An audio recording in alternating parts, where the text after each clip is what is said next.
குமரனுக்கு கொண்டாட்டம். ஆத்தாடி. குன்று இருக்கும் இடத்திலெல்லாம் குமரன் இருப்பான். அவனுக்கு பேரே குறிஞ்சி கிழவன்னு பேரு. குறிஞ்சினா மலையும் மலை சார்ந்த இடமும், கிழவன்னா தலைவன் அர்த்தம். அவன் மட்டும் உயரத்தில் இருப்பவன் அல்ல, தன்னை வணங்குபவர்களுக்கும் உயர்வான வாழ்க்கையை கொடுக்கக்கூடியவன் முருகன். ஏன் அவனை தமிழ் கடவுள்னு சொல்றோம்? இந்த அகரத்துக்கு என்ன சிறப்பு அப்படின்னா, திருவள்ளுவர் சொல்றார், அகர முதல எழுத்தெல்லாம் ஆதி பகவன் முதற்றே உலகு. உலகத்துல உள்ள எல்லா மொழிக்கும் அகரம் முதல் எழுத்துன்னு சொல்றார். இதுல ஒரு சின்ன தப்பு இருக்க மாதிரி இல்ல? இங்கிலீஷ்ல எது முதல் எழுத்து? ஏ.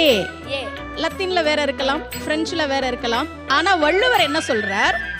அகர முதல்ல எழுத்தெல்லாம் ஆதி பகவன் முதற்றே தமிழ் கிடையாது, உலகுங்கிற. என்ன காரணம்னா, நீங்க உலகத்துல எந்த மொழியை எழுதினாலும் 4 முறையில தான் எழுத முடியும். சுழியம், அரைப்பிறை, குறுக்கு கோடு, நேர்கோடு.